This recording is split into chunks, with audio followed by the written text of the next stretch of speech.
तो मेरा नाम रितेश तिवारी है और हम ब्राह्मण हैं, ठीक है। और हिंदू से हमारा एक धर्म है, हिंदू, उससे हम बिलोंग करते हैं, ठीक है। तो आज की बात ये अपनी जाति और नाम बताने से क्यों हो रही है हम बताते हैं, क्योंकि ये ब्राह्मण, मुस्लिम, क्षत्रिय, वैश्य, शूद्र, ये सब अलग अलग चीज़ें बांट दी गई हैं, ठीक है। अब हम किसी पे कोई तरीके का ज्ञान नहीं देंगे क्योंकि हम कोई भी टीचर नहीं है, ज्ञानी नहीं है। हम यहाँ पे एक छोटी सी बात करने आए हैं, वो है विकास दिव्यकीर्ति सर, ठीक है। आईएएस की कोचिंग चलाते हैं और इन्होंने सिर्फ आईएएस ही नहीं, बहुत से ऐसी बड़ी हस्तियां तैयार की हैं, मेंटोरशिप करते हैं ये, और बहुत अच्छे अच्छे आईएएस इनके अंडर में निकले हैं तैयारी करके, ठीक।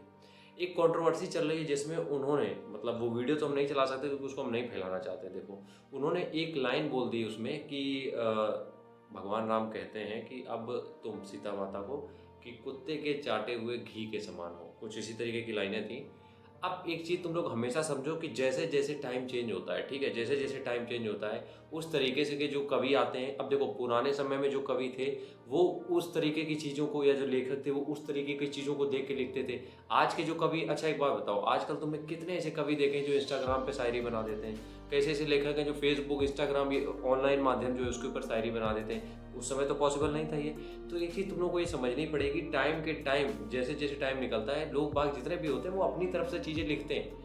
तो इसका मतलब ये नहीं होता कि भगवान राम ने ये बोला ही था, ठीक है, ये ऐसा बिल्कुल भी नहीं है, और ना ही ये विकास दिव्यकीर्ति सर ने कहा है, ठीक है। हम उनका साइड इसलिए नहीं ले रहे हैं कि हम दृष्टि आईएएस से कर रहे हैं, मेरा किसी कोचिंग से कोई कनेक्शन नहीं है, ठीक है। मेरा खुद का एक यूट्यूब चैनल है छोटा सा, बस इसके अलावा कुछ भी नहीं है, ठीक है। तो अब इस चीज़ को इतना इस तरीके से किया जा रहा है कि बैन कर दो दृष्टि आईएएस को, या टीचर खराब है, या टीचर हिंदू विरोधी है, देश विरोधी है। टीचर कभी कोई किसी का विरोध में नहीं होता है। इस तरीके से अगर तुम खान सर को ले आओगे, वो तो मुस्लिमों के बारे में बहुत सी ऐसी चीज़ें बोल देते हैं जो नहीं बोलनी चाहिए।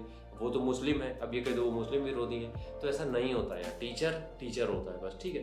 तो एक चीज़ का हमेशा ध्यान रखो, ये जो उन्होंने चीज़ें बोली हैं ये कहीं ना कहीं लिखी हुई है। ये ऐसे उन्होंने व्हाट्सएप पे आया हुआ स्टेटस नहीं बोल दिया है, उन्होंने प्रॉपर आपको 4 से 5 किताबें दिखाई हैं कि देखो भैया यहाँ पे लिखा है, ये पैराग्राफ है, ये लाइनें हैं, यहाँ पे लिखा है। अगर ये चीज़ें उनकी होती खुद की, इस चीज़ पे कंट्रोवर्सी क्या बहुत कुछ हो सकता था, करना जायज़ भी था, लेकिन ये चीज़ उनकी नहीं है। उन्होंने जो चीज़ें लिखी हैं वो बोल दी हैं बस। अब बात आती है यहाँ पे कि क्लासरूम में जब आप बोल रहे हो तो इस तरीके से हंसी मजाक क्यों हो रहा है।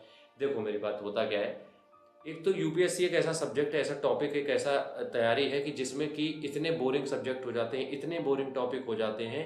अब उसको एंटरटेनमेंट की तरीके से पेश करना पड़ता है। एंटरटेनमेंट का मतलब ये नहीं होता है कि आप भगवान का मजाक उड़ाओ, ठीक, पहली बात। तो यहाँ पे उनका मजाक नहीं उड़ाया गया था, यहाँ पे वो लोग इस बात पे हंसे थे कि सर ने ये कहा है कि ये बोलना तो नहीं चाहिए, क्योंकि ये बोलने से पहले मेरी जबान कट जानी चाहिए, क्योंकि इतने भद्दे शब्द थे, मतलब इस तरीके का तो नहीं अच्छा लगता है, इसलिए उन्होंने कहा था। तो इस वजह से सब हंसे थे, ना कि किसी की वजह से कि राम जी ने सीता जी को ऐसा कहा था।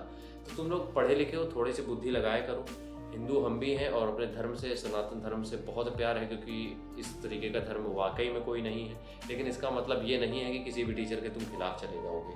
बैन कर दो दृष्टि आईएएस और दिव्यकीर्ति सर। ये होता क्या है कि कुछ व्यूज़ कमाने के लिए लोगों का सिर्फ ये पॉलिटिक्स खेलते हैं लोग। एक मैटर, बस एक चीज़ मेरी समझ में नहीं आई, जो कि हमें भी बहुत ख़राब लगा। विकास दिव्यकीर्ति सर जब ये बोलते हैं तो चलो उनकी सफाई के लिए उनको एक प्लेटफॉर्म दे दिया जाता है, लल्लन टॉप, ठीक है। अब लल्लन टॉप उनको दे दिया गया, तो जब लल्लन टॉप उनको प्लेटफॉर्म दे दिया गया तो लल्लन टॉप पे तो उन्होंने चीज़ें बता दी सब कुछ अपनी, ठीक है। कुछ दिन पहले नुपुर शर्मा ने भी एक लाइन बोली थी जिसके पीछे पूरे देश में नहीं विदेशों में भी बवाल मच गया था, भयंकर बवाल मचा था। लेकिन उस चीज़ को लेके उनको कोई प्लेटफॉर्म क्यों नहीं दिया गया जहां वो भी किताबों के जरिए या जहां पे भी ये लिखा है वो दिखा सकें कि ये लाइनें यहाँ पे लिखी हैं, ये हमने नहीं बोली हैं। तो इस वजह से ये चीज़ें थोड़ा सा गलत वे में चली जाती हैं कि आप एक धर्म को सपोर्ट कर रहे हो या दूसरे धर्म को, वो चीज़ अलग है। लेकिन टीचर कभी गलत नहीं हो सकता है, ठीक है। इस बात का बहुत अच्छे से ध्यान रखो। ये 45-45 सेकंड के क्लिप के चक्कर में बेवकूफ़ मत बना करो। राम राम, जय हिंद।